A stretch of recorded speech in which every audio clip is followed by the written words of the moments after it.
Okay, so this one is called Representing Solutions. For those that have this as one of their lessons. And yeah, it's not as bad as it looks. All you have to do is read the expression, or the inequality rather, and see which graph matches it. Let me give you a helping hand. Okay, match each inequality with its corresponding graph. This one says x is less than 12. Which one of these graphs says x is less than 12? Okay, so remember, what you're doing is finding x is less than 12. So what you need to think are what numbers would make this true. If I substituted 1 for x, is that true? 1 is less than 12? Yes, it is. If I substituted 15, is that true? No, it's not. As you can see, everything that is less than 12 is going to be the numbers 1 through 11. So which one of these graphs would represent that?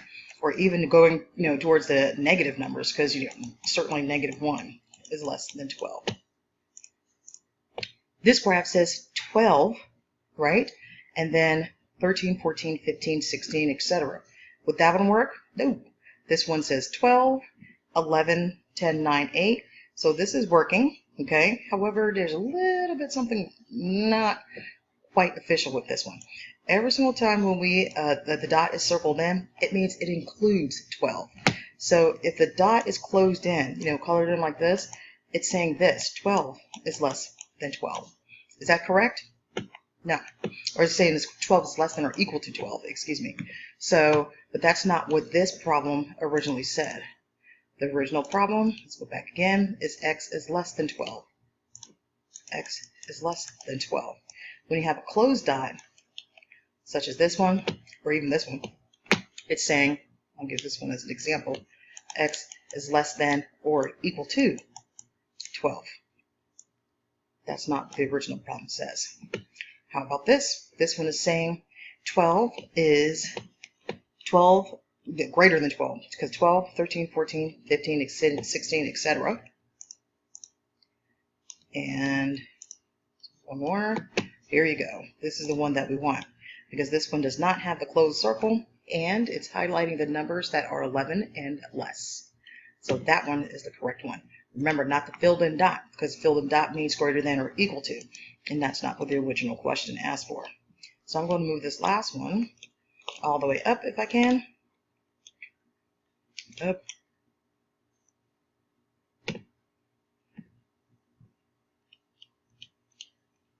Okay, I moved it right there. Try to move it all up here. Voila. This one says x is greater than 12. Okay, so which one of these expressions says x is greater than 12? X greater than 12. What number would work? Does mine work? 9 greater than 12? No, it doesn't. Does 14 work? 14 greater than 12? Yes, it does. How about 12? Let's do that. Like, would 12 work for x? I hope you said no on this one, because it's not asking for 12 is greater than or equal to. So again, you're looking for numbers that are bigger than 12, not equal to 12 or not including 12 that's with it. All right, try to get that together. So basically, you're not looking for one that has a closed dot or a filled in dot. So all the numbers that are bigger than 12, which arrow is going in the direction of all the numbers that are bigger than 12? As you can see, this one is, but it's filled in. So, and we're not trying to include the number 12. So we have to go with this one, because the dot is not filled in.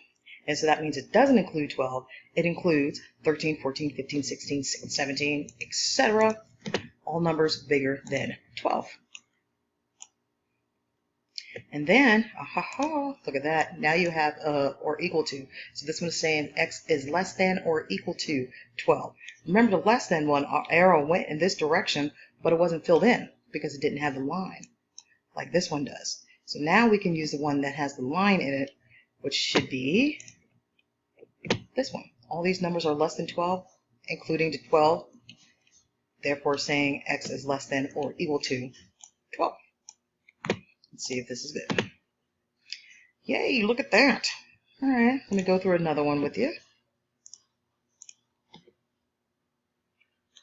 Okay, again, matching the inequalities, x is greater than 6. Which one of these is saying x is greater than 6? So we're looking for numbers that are bigger than 6, but not including 6. So basically, one of the number lines that does not have it filled in. Is this one saying numbers bigger than 6? No. This one saying numbers bigger than 6? Yes, it is. But it's including 6 because it's circled, it's closed in. Is this one saying bigger than 6? No, it's not. All those numbers are less than 6. So this one's saying numbers bigger than 6? Yes, it is. And we're going to choose this one because it's not including 6. So this is going to be our first one. Move it all the way up. Numbers greater than 6.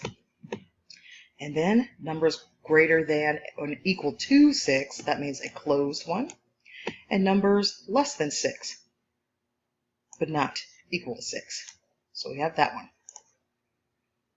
Let's go for another.